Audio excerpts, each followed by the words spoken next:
Bismillahirrahmanirrahim. Assalamualaikum warahmatullahi wabarakatuh.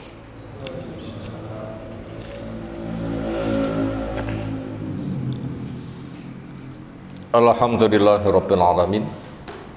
Walladzi arsala rasulahu bil huda wa dinil haqq lidhirahu kulli. Wa kafa billahi syahida. Wa asyhadu an la ilaha illallah wahdahu la syarikalah wa asyhadu anna Muhammadan abduhu wa rasuluh. Allahumma shalli ala Muhammad wa ala alihi wa ashabihi wa man tabi'ahum bi ihsanin ila yaumiddin. Ya ayyuhalladzina amanu taqullaha haqqa tuqatih wa la tamutunna illa wa antum muslimun wa ba'du. Fa inna asdaqal hadisi kitabullah wa khairal hadyi hadi Muhammadin sallallahu alaihi wasallam. Syarrul umuri muhdatsatuha fa inna kulla muhdatsatin bid'ah wa kulla bid'atin dhalalah wa kulla dhalalatin finnar. Ayyuhal ikhwah akramana subhanahu wa ta'ala. Materi taklim kita di malam hari ini pengangsuran hadis-hadis yang ada di kitab Riyadhus Shalihin dari tema global tentang tauqiru ala ulama wal kibar wa ahli sholeh atau kama qala mu'allif rahimahullahu ta'ala, menghargai ahli ilmu,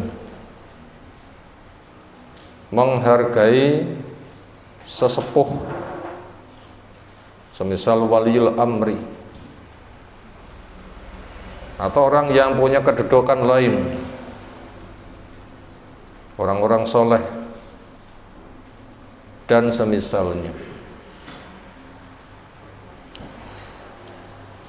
Kunci semuanya dari aneka ragam penghargaan yang harus lebih dipertamakalikan adalah menghargai kepada ahli ilmu. Kenapa? Karena siapapun butuh ilmu, sementara lahir tidak punya ilmu. Demikian juga hidup dicipta untuk beribadah,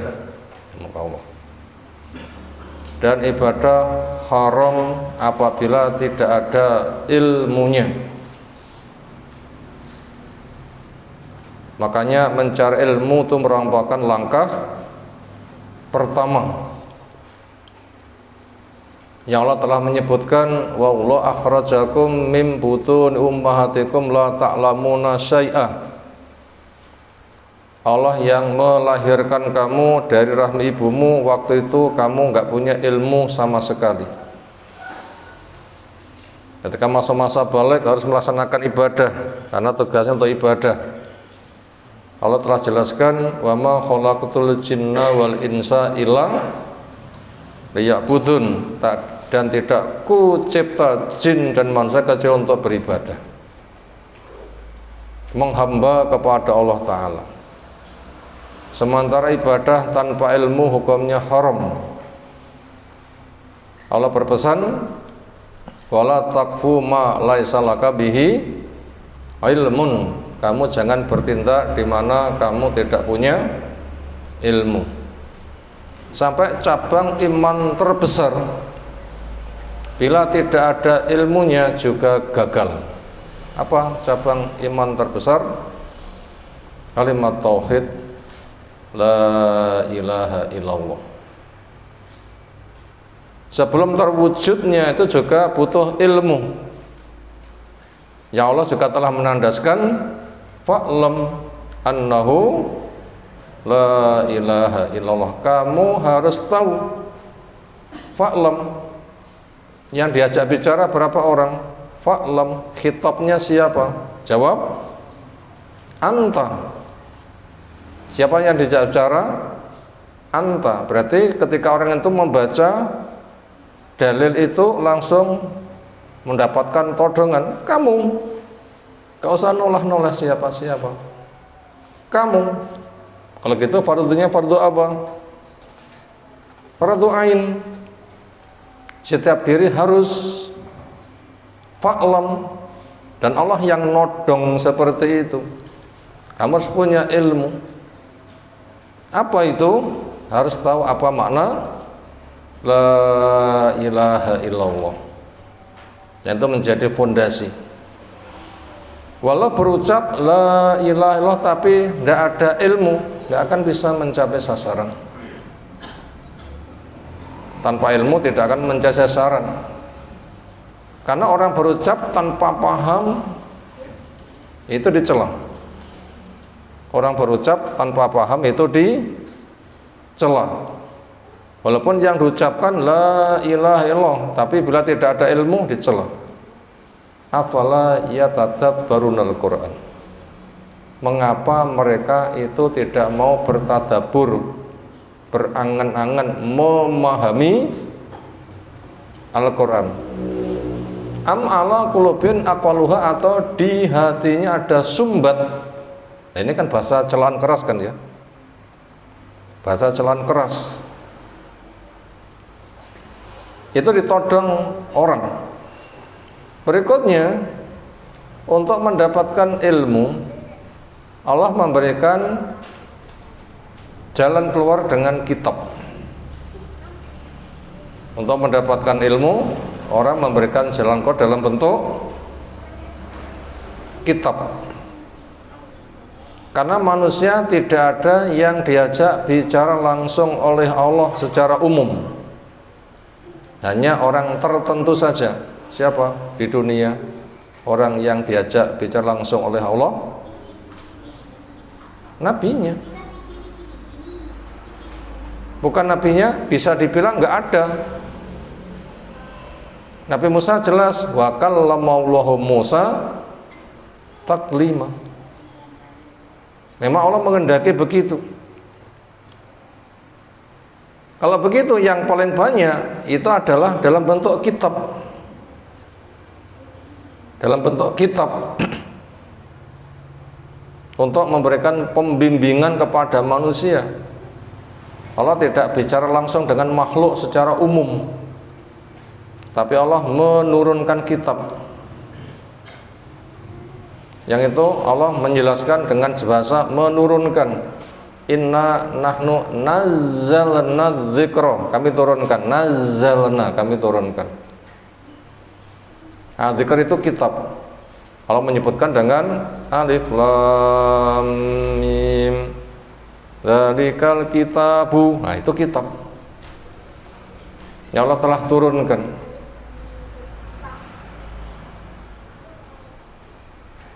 Kemudian ketika orang dibekali dengan kitab untuk mendapatkan pembekalan, ya Allah telah menyebutkan ma kunta tadri mal kitab wa mal iman.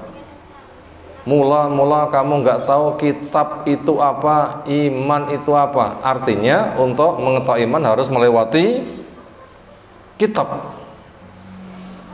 Untuk mendapatkan iman harus melewati kitab. Yang Rasul tugasnya membacakan kitab. Yatlu alaihim ayatihi, membacakan kepada mereka akan ayat-ayatnya. Itu dibacakan itu kitabnya. Akhirnya dengan begitu nanti akan mendapatkan ilmu. Maka dengan dibacakan kitab, akhirnya orang tidak tahu jadi tahu, tahu menjadi kokoh. Ya Allah menjelaskan tanda orang beriman, idza tuliyat alaihi ayatuhu zadathu imana, ketika dibaca kepadanya ayat-ayatnya, imannya akan semakin kuat. Sementara ketika kitab itu menjadi kunci, tapi bisa dibilang tidak ada manusia langsung belajar kepada kitab. Coba orang belajar langsung kepada kitab? Gak ada. Minimal setahu saya Nggak ada orang tidak tahu jadi tahu langsung ke kitab. Setahu saya nggak ada. Kecuali yang lain itu ada yang tahu. Setahu saya nggak ada. Sampai Nabi kita ketika dituruni, langsungkah Nabi belajarnya ke kitab? Jawab tidak. Mana buktinya? Iqra, bacalah. Nabi bisa baca? Gak bisa. Jelas kan? Sampai Nabi kita Iqra, bacalah. Bisakah Nabi kita baca? Tidak. Berarti tidak langsung kepada kitab. Buktinya nggak bisa membaca. Nabi sendiri mengakui, ma'ana bi qori, aku kayak somoco. Sampai digulat nganti kelemper. Diulang, panggah japai podo. Sampai digulat yang kedua nganti kelenger, tetap tidak bisa. Sampai digulat yang ketiga sampai kelenger, tetap tidak bisa, baru dibacakan. Iqra bismi rabbikal ladzi khalaq. Nabi kita sampai dibacakan. Dan ternyata Jibril lah gurunya Nabi SAW. Siapa gurunya? Jibril. Baca itu pada surah An-Najm. Allamahu syadidul quwa dzu mirratin fastawa wa huwa bil ufuqil a'la. Apa maknanya allamahu? Menjadi muallim, ada acara taklim. Karena ketika ditafsir memang begitu. Piye tasrife? Allama yu'allimu takliman. Masdare banyak. Taklimatan, taklaman, tiklaman, mu'allaman. Apa isim fa'ilnya? Mu'allim. Nah begitu, itu adalah allamahu, mengajarinya. Siapa yang mengajari Nabi kita? Syadidul quwa, Jibril yang sangat kuat. Dzu mirratin, punya penampilan yang menarik. Wastawa, maka dia berada di tempat yang sempurna. Dzu mirratin, apa maknanya dzu mirratin? Dzu manadzarin hasanin. Apa maknanya dzu mirratin? Dzu manadzarin hasan, punya pemandangan yang menarik. Jibril itu lek maca menarik. Enggak pateng selembreh kaya setan kuburan. Napa setan kuburan? Kok kaya ruh ruwa. Apa contohnya? Jibril datang penampilannya sangat menarik. Itu ayatnya jelas, dzu mirratin. Ayatnya begitu, prakteknya iya. Apa prakteknya? Kisah hadis Jibril langsung datang, lututnya bersentuhan dengan lututnya Nabi SAW, tangannya memegang paha Nabi SAW. Gimana penampilan Jibril? Dzu mirratin fastawa, punya pemandangan menarik lagi sempurna. Bajunya sangat putih, rambutnya sangat hitam. Kesannya Allah jelaskan pemandangannya menarik, nggak pating selembreh. Maka saya kurang setuju bila orang itu nggak kopiah rambutnya kayak unyil. Nggak patek setuju ya. Nuwun sewu lho nggih. Lek ora oleh basa nggih nyuwun 2000 le. Asal mboten nyuwun sewu. Wis ana jalan pange 2000. 10.000 karuane. Timbang mek 1000. Nggih nuwun sewu lho nggih. Saya nggak setuju. Orang berpakaian kopiahe rambutnya yang ngarep dikopiahe kaya napa? Jangan pun pirsa unyil napa dereng. Napa unyil nih? Jenenge sing apik-apik. Masa jenenge si gendeng dan sebagainya. Nggak sesuai. Nggak sesuai. Itu bukan nuansa Islam. Saya khawatir menyuramkan wajah Islam. Itu tadi Jibril sebagai guru Nabi sallallahu alaihi wasallam. sebagai guru Nabi SAW. Itulah alasan kenapa ahli ilmu harus dihormati. Kenapa? Orang tidak mendapatkan ilmu langsung dari kitab, tapi dari gurunya. Dan ilmu dari guru agar bisa tertransfer dengan baik. Guru dari ilmu supaya bisa ditransfer dengan baik. Apa sarananya? Guru cinta murid, murid cinta guru. Karena cinta membuahkan perjuangan. Guru gak cinta murid, dia tidak akan memperjuangkan muridnya. Murid gak cinta guru, dia gak akan mau mengambil ilmu dari gurunya. Kenapa? Karena cinta itu merupakan motor penggerak. Cinta motor penggerak. Mobilnya bagus, mesinnya macet, jalannya didorong kah? Percuma saja. Harus ada mesinnya, pendorongnya. Cinta itu motor pendarangnya. Ya Allah telah jelaskan, Qul in kuntum tuhibbunallaha fattabi'uni. Bila kamu cinta Allah, ikuti saya. Cinta Rasul sama dengan cinta Allah. Cinta Allah sudah mencakup cinta Rasul. Pembuktiannya fattabi'u, ikuti. Bukti cinta mengikuti. Ayatnya jelas, itu kaidah. Dan praktek Nabi SAW bagaimana? Guru cinta murid, murid cinta guru. Beliau itu adalah azizun alaihi ma'anitum, harisun alaikum bil mu'minin. Berat bila kamu mengalami kesusahan, sehingga berjuang untuk mengentaskan dari kondisi yang memprihatinkan. Yang harisun alaikum bil mu'minin, berambisi kamu jadi orang beriman untuk mendapatkan kesempurnaan. Itu sifat Nabi yang rauf, yang rahim. Lalu gimana praktek Nabi supaya ilmu itu masuk? Beliau mengungkapkan keharusan guru cinta kepada murid. Apa langkah beliau? Semisal Mu'ad atau siapa, dipegang pundaknya. Di kesempatan yang lain dipegang tangannya. Nabi memegangnya pakai dua tangan. Telapak tanganku di antara dua telapak tangannya Nabi. Kaffi baina kaffaihi. Nabi mau megang dengan begitu akrab. Soal yang lain pegang pundaknya. Rasanya tiang salaman mek nemplek tok, kalau dipun cekel macek nonton beton apa sami. Salaman mek ngene tok iki jane niat salaman apa ora. Cekel cek pokok tangan ora loro ngono mantep loh nggih.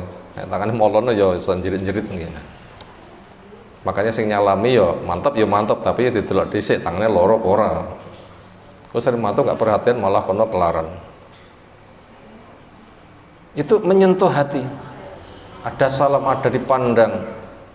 Senyum itu adalah sedekah. Ternyata Nabi bukan sebatas salam, senyum, tapi juga mengungkap kata-kata yang menggugah. Apa? Wallahi ya Mu'ad inni uhibbuka. Demi Allah, hai Mu'ad, saya mencintaimu. Ini sangat menyentuh, ini buktinya guru cinta. Jika kerja keras untuk memberdayakan muridnya, maka muridnya menyeimbangi. Akhirnya jadi mengatakan, kurang lebih, bi api anta ya umi ya Rasulullah, wallahi inni la uhibbuka. Saya rela menebusmu walau dengan kukorbankan bapak ibuku. Cintaku kepadamu lebih daripada cintaku kepada bapak ibumu. Demi Allah saya juga mencintaimu, wahai Rasul SAW. Meresap. Makanya orang semisal Abu Hurairah yang hadisnya sedemikian rupa, penghafal, pejuang, penyampai hadis, pendorong meresapnya, kuatnya, semangatnya Abu Hurairah apa itu? Sangat menyintai gurunya. Siapa gurunya? Nabi SAW. Apa buktinya? Siapa tahu? Ucapan Abu Hurairah sendiri. Ausoni khalili bisalasin. Khalilku berwasiat kepadaku. Napa mana khalilku? Di atas habibi. Napa mana habibi? Kekasihku. Kekasih kelasnya puncak. Kalau gitu cintanya pol. Bukan sebatas cinta, tetapi cintanya kelasnya pol. Dengan 3. Entah itu witir sebelum tidur, bila nggak bisa bangun akhir malam, duha 2 rakaat, satu lagi puasa 1 bulan walau hanya 3 hari. Pegang itu, pendorongnya adalah rasa cinta. Ini alasan harus mencintai guru, alasan cintai guru. Tapi karena cinta itu butuh pengorbanan, ojo sembarangan kabeh guru dicintai. Guru sing pantes memang ilmunya betul-betul ilmu. Siapa? Guru yang ilmunya betul-betul ilmu. Guru ketika menyampaikan ilmunya, yang disampaikan itu hanya qala Allah, qala Rasul, qala as-sahabah. Ini firman Allah, bacakan. Ini sabda Rasulullah SAW, tafsir. Ini qala sahabat, pemahaman dan praktek. Bila sudah kita ketahui guru memang itu yang diajarkan, itulah yang dicintai. Tujuannya agar bisa mencintai apa yang Allah firmankan, bisa mencintai apa yang Nabi sabdakan, bisa mencintai apa yang para sahabat paham dan beramal. Tujuannya ke sana. Ibaratnya itu adalah nasi, dicintai, piringnya juga dicintai. Penyampai ilmu itulah guru, ilmunya dicintai berarti gurunya ikut dicintai. Itu sebuah keharusan. Lalu apa jadinya bila murid gak cinta guru? Cinten sing nate nembe mirsani guru dikeroyok muridnya. Wonten pundi? Tuh kok enak wonten? Apa mungkin bisa masuk ilmu? Gak masuk. Gak ada penghargaan. Yang ada marah. Nanti di guru dituduh macam-macam. Dan seterusnya, dihina macam-macam, dimusuhi macam-macam. Ujung-ujungnya la yuhibbunan nasihin, mereka enggak suka kepada penyampai nasihat. Lek ngono kuwi gak masuk ilmu. Sekarang berapa banyak guru mendidik sampai ada bentuk pemukulan ternyata malah dikasuskan. Guru mendidik, diantaranya ada pendidikan pemukulan, bukan pemukulan siksa, tapi pemukulan pendidikan. Dan memukul itu ada makna, jangan dipahami satu pemahaman. Ternyata dikasuskan, ada. Terus guru dikasuskan sampai di pengadilan, ternyata dibebaskan. Selesai dibebaskan, hakimnya memberikan pelukan. Kenapa? Penghormatan. Kenapa? Yang mengkasuskan digagalkan, guru yang dikasuskan dimenangkan. Karena sang hakim adalah, di antara sebab jadi hakim, dia murid sang terdakwah yang dulu dipukul. Pak, jenengan saya bebaskan, yang menuntut kurang ajar. Di antara sebab saya bisa begini, kurang murid panjenengan. Kula saged mbeneh riyen jenengan pukul. Saking ndableke. Ada kisah itu? Itu ada. Itu ada. Nah, seperti itu. Itu contoh nggak ada penghargaan kepada guru. Wis to nek endi-endi lek nganti cara ilmu nggak seneng karo gurune, nggak akan bermanfaat. Bagaimana dia mencintai ilmu bila tidak mencintai penyampai? Bagaimana mencintai soto dan nggak mencintai mangkoi? Contohnya nanti mangkoi guaan itu seperti caranya. Pengen listriknya karena kabel itu seperti. Ayo. Sakit. Po listriknya ben mencolot nonton gitu. Bahasa semisal itu keharusan. Fitrah, akal, syariat memang begitu. Nah ini mukadimah untuk menjelaskan judul Tauqiru Ahli Ilmi. Ini bukan yang bicara minta dihormati, bukan. Ini bukan media untuk cari kehormatan pribadi, enggak. Ini hukum Islam. Hukum apa ini? Hukum Islam. Syekh Utsaimin ketika menjelaskan seperti ini, Syekh Utsaimin mengatakan, aku enggak pengen dihormat. Baru menjelaskan gamblang, kata apa kata Syekh Utsaimin?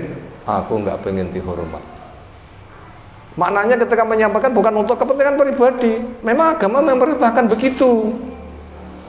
Itu ungkapan Syekh Utsaimin. Aku enggak pengen aku dihormat. Artinya apa? Ucapanku bukan untuk mencari penghormatanku, tapi ucapan untuk menjelaskan adab Islam. Nah begitu. Sekarang kita baca ada 3 pembahasan, 2 dalil, 1 syarah. An Abi Mas'udin Uqbah bin Amrin Al-Badri Al-Ansari radhiyallahu anhu qol, dari bapaknya Mas'ud. Mas'ud itu anak, bapaknya namanya Uqbah. Pak Uqbah punya anak namanya Mas'ud. Uqbah dipanggil dengan Abu Mas'ud. Itu kunyah. Dan nulis kunyah, kun karo iya, nggak diganti menjadi kunyah. Kalau sananya malah dikremusi lah ya, si kunyah, dikremus. Kunyah. Makanya saya nulis aja salah, bapak sing maca nanti malah bingung. Ustaz, kunyah niku napa? Oh kunyah. Sing nulis harus maca padha ya. Tukun ya, nama panggilan. Uqbah ibni Amr al-Badri, ini peserta perang Badar yang dijamin ampunan dosa, berarti surga. Al-Ansari jelas penolong orang Madinah yang menolong Islam. Allah ridho kepada mereka, Muhajir Ansor. Nah, kita wajib mencintainya, maka kita terima ilmunya. Beliau cerita, karena ada Rasulullah SAW yamsahu manakibana, punya makna meluruskan pundak-pundak kami. Apapun toh masaka diusap, ya sebagian boleh, sebagian tidak. Ujung-ujungnya tujuannya mengusap medianya. Tujuannya pundaknya sempurna, lurus, rapat. Ini cara menata soft. Fi sholati, di dalam sholat. Bayakul, dan beliau berpesan, istawu, luruskan.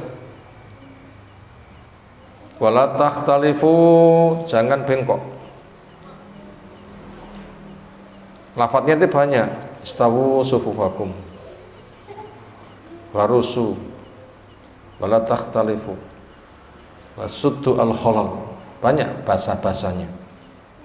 Ujung-ujungnya adalah sok, lurus, nggak boleh pating plentot.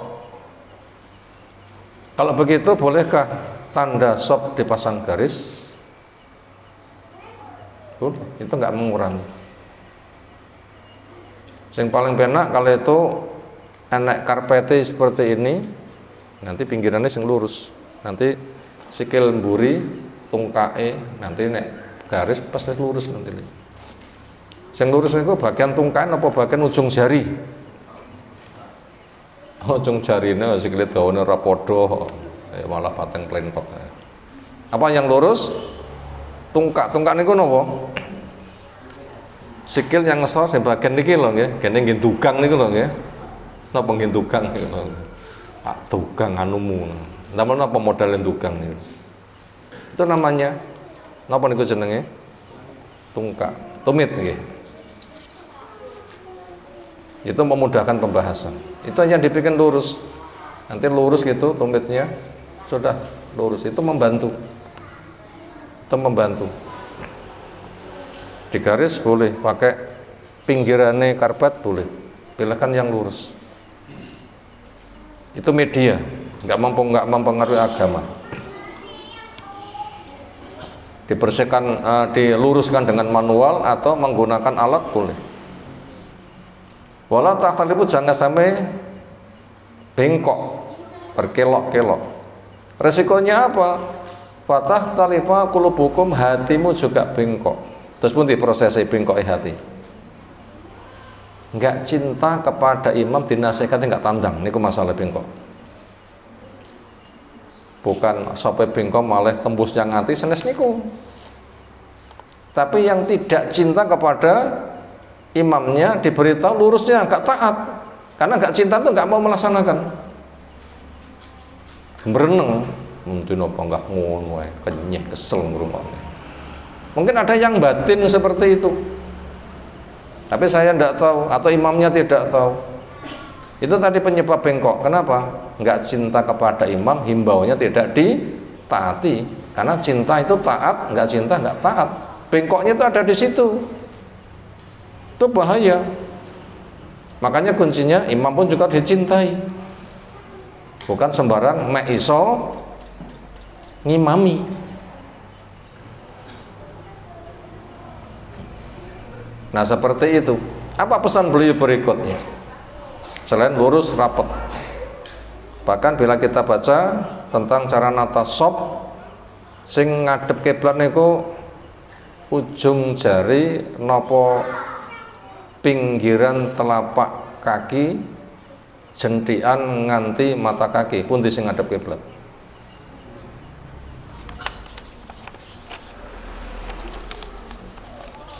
Sikil niku biasanya ngeten nggih sikil nggih.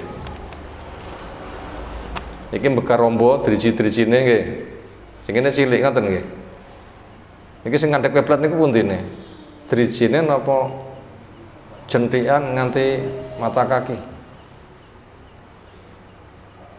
Pundi sing ngadep kiblat? Jentikan nganti mata kaki. Ini sing ngadep kiblat. Nah ngeten.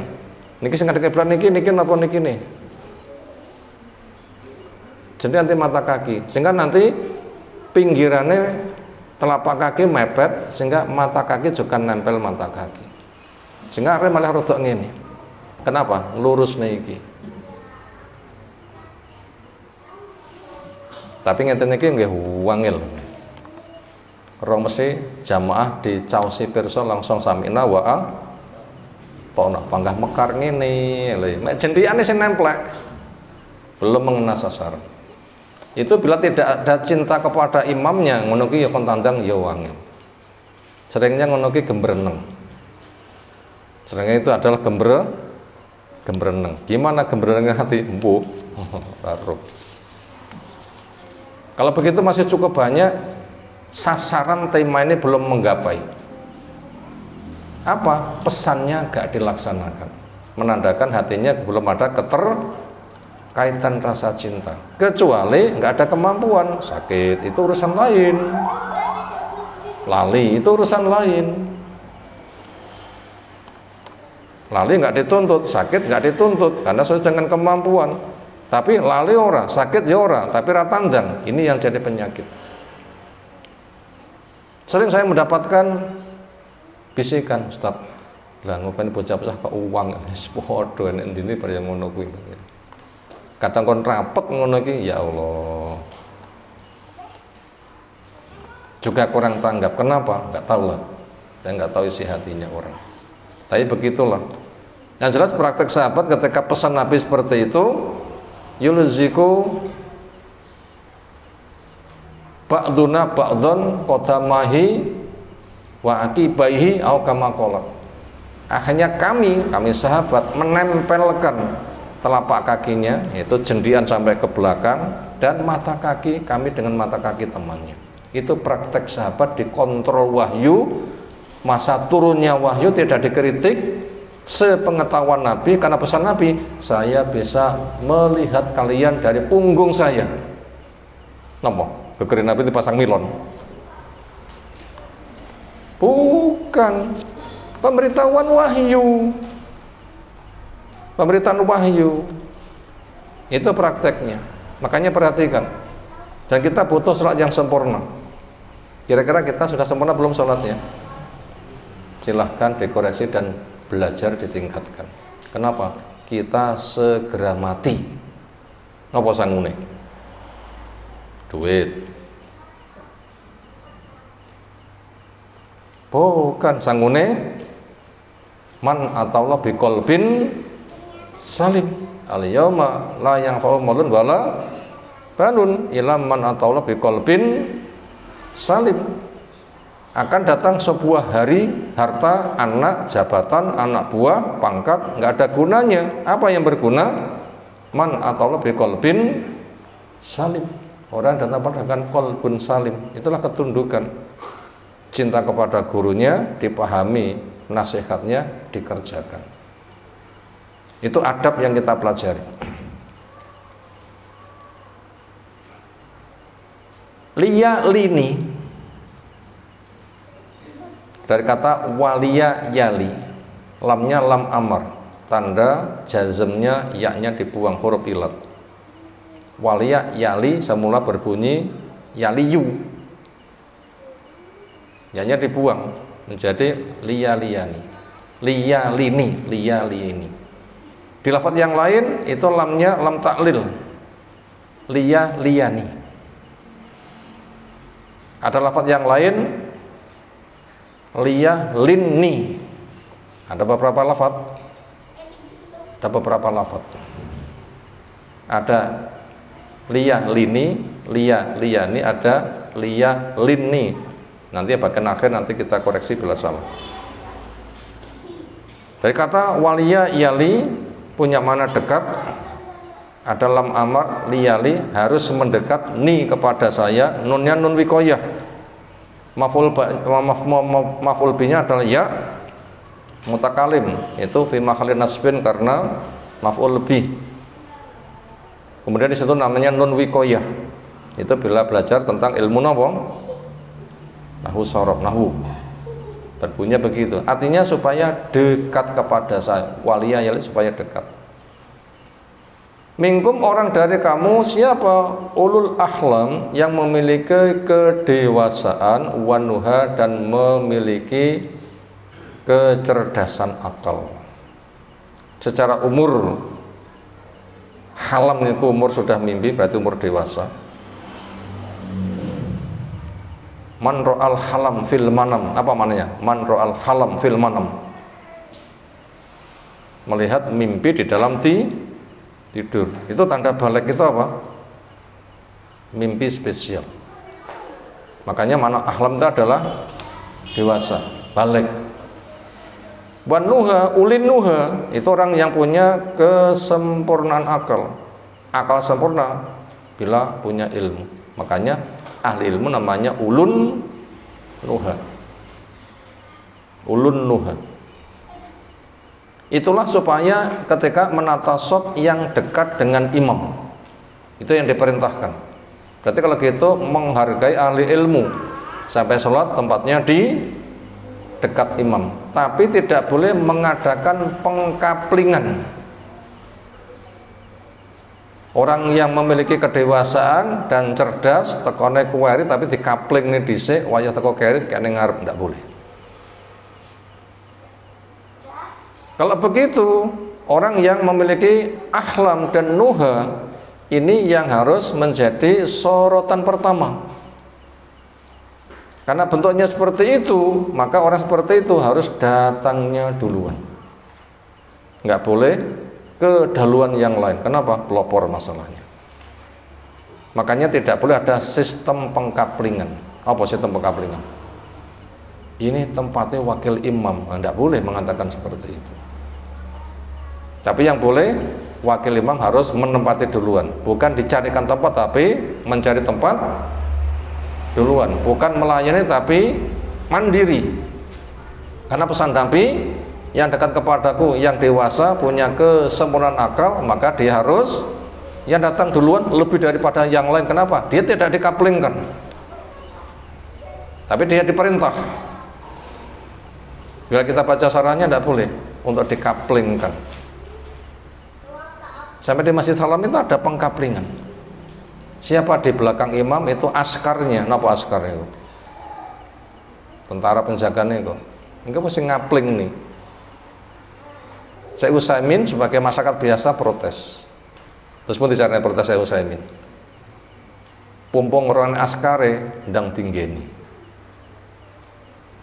Begitu sudah selesai, mulai askaranya tuh mau dipindah, langsung cuekat-ceket takbir rawani mindahnya. Mau dicarikan tempat yang lain sebelum bertindak takbir nah begitu. Nyapa ben rawani ngendih. Gak boleh, itu tanda protes. Gak boleh itu untuk dikaplingkan. Makanya mereka itu dimuliakan karena kesungguhannya, kepeloporannya, bukan mulia karena dimuliakan. Tapi memang dirinya itu mulia, maka mulia itu pelopor. Nah begitu. Makanya yang namanya teladan tidak boleh telatan. Tempatnya depan tidak boleh datangnya yang akhir. Akhirnya buri. Itu walaupun dia seorang profesor, doktor, nggak perlu presiden ini telat, ini buri. Nggak boleh gara-gara presiden dikene ngarep orang yang sudah duluan dibelah kemudian diusir, tidak boleh itu. Agama dikendalikan dengan dunia kalau begitu. Kudune dunia dikendalikan oleh agama. Tanda baik bukan jabatanmu tetapi kesungguhanmu, kepeloporanmu. Makanya Nabi SAW itu adalah datangnya duluan. Datangnya duluan. Makanya ketika orang Quraisy berselisih siapa yang menempatkan Hajar Aswad di tempatnya, suku A, B, C rebutan, saya, akhirnya hampir tengkar.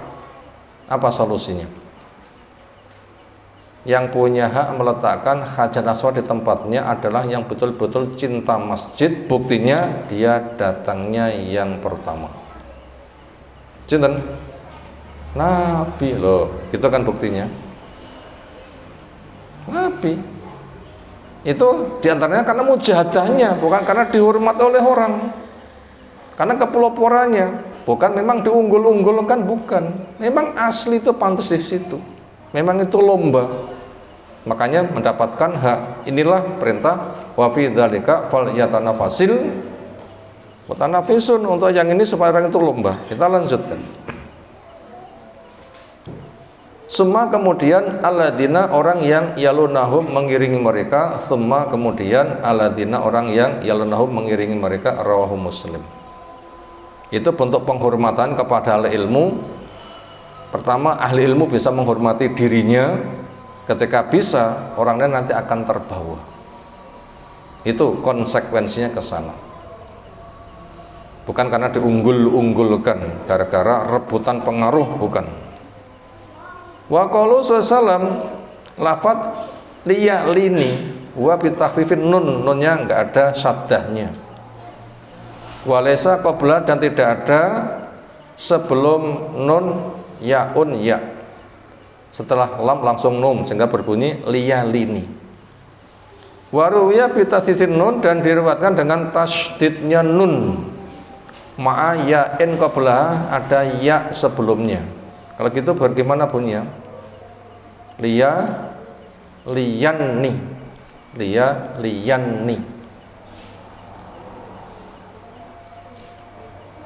Betul-betul supaya berada di dekat saya. Itu ada beberapa lafaz. Adapun wan nuha artinya ulkul. Ulun nuha berarti ashabul ukul, orang yang akalnya sempurna, itulah ahli ilmu. Karena akal sempurna itu dengan ilmu.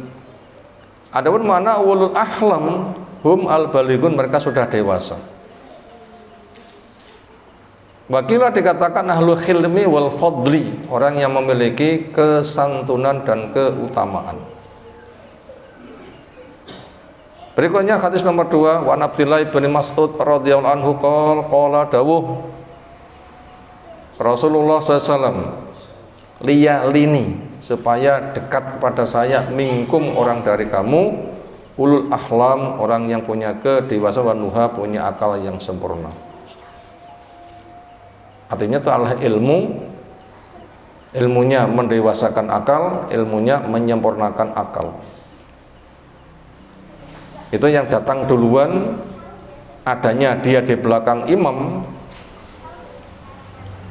itu karena memang dia layak untuk di situ karena semangat mengejarnya pemenang lomba, bukan karena diberi penghormatan paksa dengan dikaplingkan, bukan.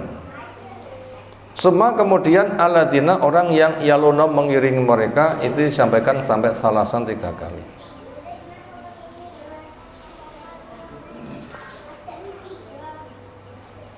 Kalau begitu untuk jamaah begitu, adapun imamnya praktek Nabi datangnya tetap akhir. Kenapa? Nabi yang pesan tapi datangnya akhir, kenapa? Karena Nabi datangnya awal diwakili muadzin. Itu imam muadzin itu. Karena Nabi itu apabila sudah datang langsung qomat. Berarti nggak memberi kesempatan. Praktek Nabi begitu. Datangnya tetap akhir, tapi muadzinnya yang datang duluan. Begitu Nabi datang langsung qomat. Makanya ketika belum datang itu kesempatan. Dan perintah Nabi beri kesempatan. Itu memadukan dalil. Nggak boleh dikomentari. Oh imame ngomong wong banget tekone keri. Nggak paham orangnya kalau begitu ya. Ujung-ujungnya yang dihitungkan tentang Nabi digitukan nanti. Nabi capopo lah, bahaya kalau malah ngono ya. Ngomongi kondisi jebule malah tekone keri. Dan tidak boleh qomat kecuali imamnya sudah datang, karena kewenangan qomat itu milik imam. Mereka itu intizar, menunggu sampai ada yang terkantuk-kantuk. Nggak berani qomat kecuali Nabi telah tiba. Makanya di situ muadzinnya sing agresif, tahu kondisi imam, tahu kondisi imam. Apa kondisi imam? Muadzin yang tahu. Makanya ketika Nabi ada urusan, Bilal yang tahu. Waktunya qomat, potensi Nabi belum pulang, maka Bilal mencari Abu Bakar. Ibu Bakar, Nabi pergi belum bisa pulang ngimami, engkau ya yang ngimami. Katanya apa? Kamu lebih tahu. Jadi yang lebih tahu kepada Nabi itu bukan Abu Bakar, tapi siapa? Bilal, mitranya Nabi. Mitranya Nabi. Berikutnya, wa iyyakum wahai syatil aswaq. Wa iyyakum, saya tujukan kepada kalian, wahai syatil aswaq, jauhi oleh kalian haisyatnya pasar-pasar. Rawahu Muslim. Apa makna dari haisatnya pasar-pasar? Kita baca syarahnya. Ini panjang, ini hanya satu nukilan. Kita baca yang ketiga. Semua kemudian hadzara mewaspadakan an-nabiyyu sallallahu alaihi dengan pesannya wa iyyakum wa haisyatil aswaq. Wa iyyakum, saya tujukan kepada kalian, wasiatku saya tujukan kepada kalian menggunakan bahasa wa iyyakum. Mana haisyat yaitu ikhdaru haisyatil aswaq. Waspadailah oleh kalian akan haisatnya pasar-pasar. Apa itu? Ia artinya irtifaul aswat, mengeraskan suara, wasahbu, dan teriakan, wallaghatu, dan kegaduhan, wal munazaatu, dan persengketaan, wal fitanu, dan aneka ragam fitnah alatifiyah yang ada di dalamnya. Berarti jauhi suara keras, jauhi teriakan, jauhi kegaduhan, jauhi perdebatan, engkel-engkelan, perselisihan, persengketaan, dan jauhi aneka ragam fitnah. Itu makna wa iyyakum wa haisyatil aswaq. Banyak kan maknanya ya. Wal mana artinya ikhdaru, waspadailah oleh kalian, raf'a sauti, meninggikan suara, fi sholati, di dalam sholat, wal masajid, dan di masjid. Makanya termasuk sing ngurus bocah-bocah cilik ketika sekolah, maka anak harus dikondikan begitu masuk masjid nggak boleh ada suara. Ini sing angel gurune lho nggih. Lek ngomong sing sepuh ngono penak. Panggah ngetupyuk nuwun sewu, isin dhewe. Mungkin nek sing batin tuwek ya cah cilik. Wonten penak lek sing sepuh-sepuh lho nggih, meneng. Lek sing cilik ngono ki ya angel. Nah, gurune sing mesakne. Ini tugas guru. Kondisikan anak masuk masjid harus dalam keadaan diam. Saya masuk di sana-sana gitu wangil. Nanti gurun panggah apa imamnya panggah muni ngono ae.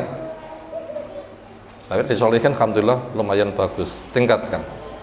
Itu terkendali, bukan sanjungan, tapi perbandingan. Karena saya melihat sana sini itu lebih mending. Ditingkatkan lagi. Dan itu memang itu bimbingan di dalam Islam dengan dalil haisyat al-aswaq, kegaduhan pasar.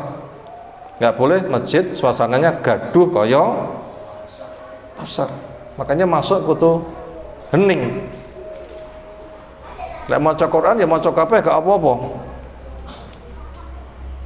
Lek maca mek siji ganggu liyane ndak boleh.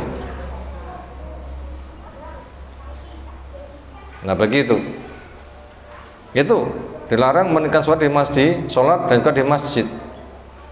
Wal kalama tuna faidatin, dan ngomong tanpa faidah. Makanya masuk masjid meneng.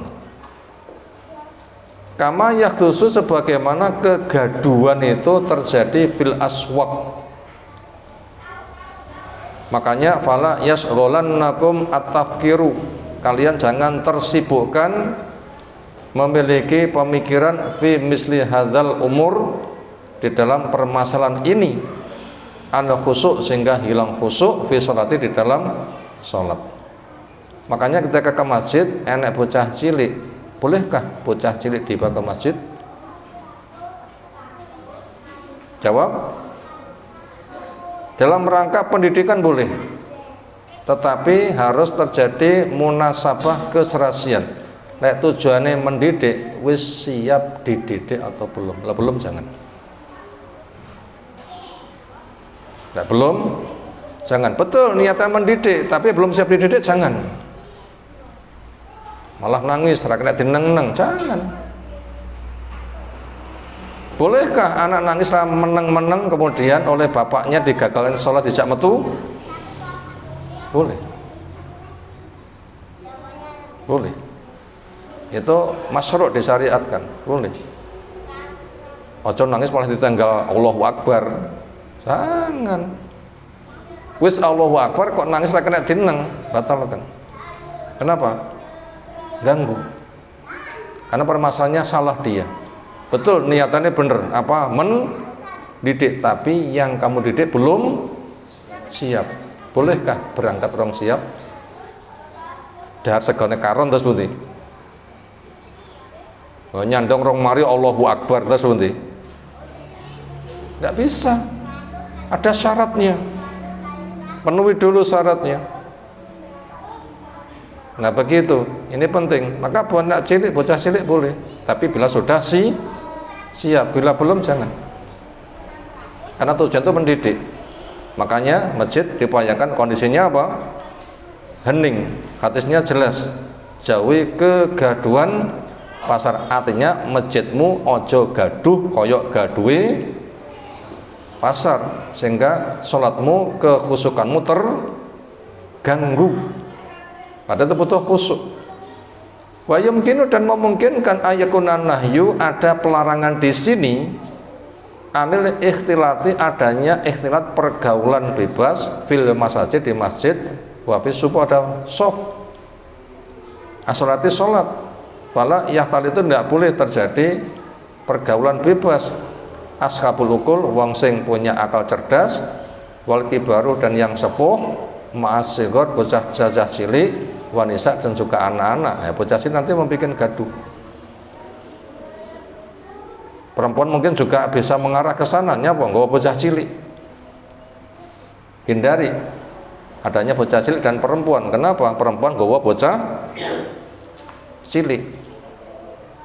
karena nanti bisa gaduh. Walaupun punya niatan mendidik, tapi dengan catatan sudah siap untuk dididik, jauhi kegaduhan, mislal aswak, semisal kegaduhan yang ada di pasar.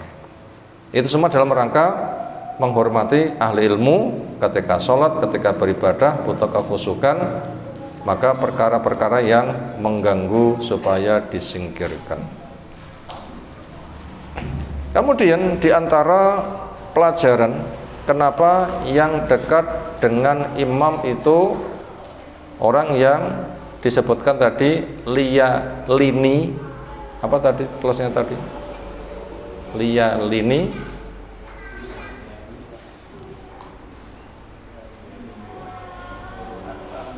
ulul ahlam wan nuha, yang dekat kepadaku supaya yang punya kedewasaan dan kemapanan pemikiran. Minimal ini ada 4 hikmah dari perintah Nabi di atas. Pertama, perintah ini dalam rangka membimbing untuk hormat pada ahli ilmu. Pertama, ini rangkuman dari syarahnya. Liyalini minkum ulul ahlam wan nuha, minimal ada 4 maknanya. Pertama, dalam rangka menghormati ahli ilmu, maka ditempatkan di tempat dekat dengan imam. Yang kedua, di antara hikmahnya, yang dekat dengan Nabi itu sebagai mitranya imam. Kalau gitu siapa mitranya imam? Mitranya imam adalah orang yang sudah dewasa dan punya akal sempurna. Apa fungsinya? Membantu imam.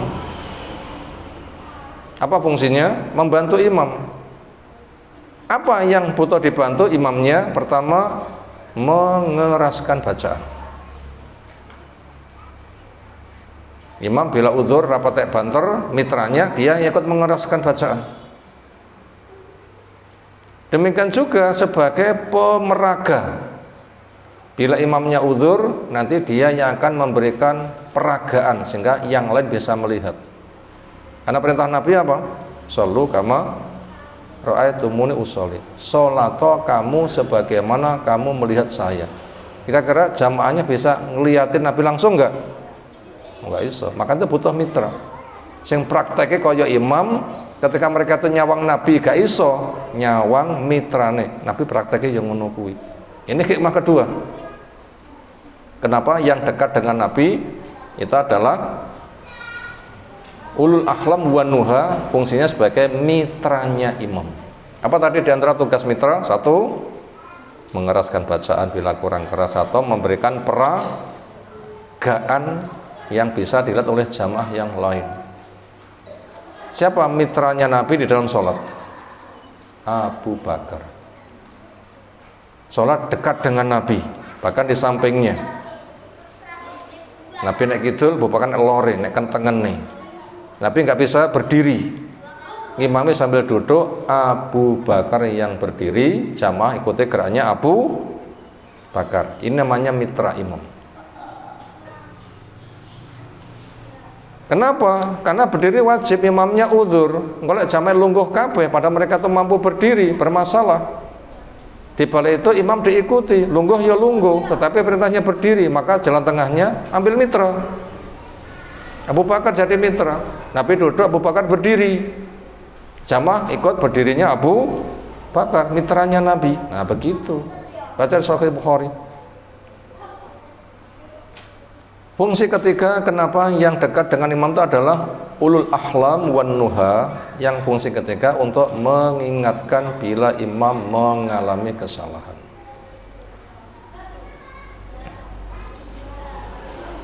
Mengingatkan bila imam mengalami kesalahan. Mungkinkah imam salah? Oh, nemen. Jangankan kok kita, Nabi saja juga pernah salah. Ansa kamatan sauna. Saya bisa lupa sebagaimana kamu lupa. Fa idza nasitu fadak kiruni, lah aku kelalen elek no. Nah begitu. Elek no. ingatkan. Itu fungsi ketiga, kenapa di dekat imam ke orang itu. Kemudian yang keempat, bisa mengganti jadi imam ketika imamnya gagal ngimami. Mengganti imam bila imamnya gagal ngimami. Mungkinkah imam gagal ngimami? Napa sebabnya?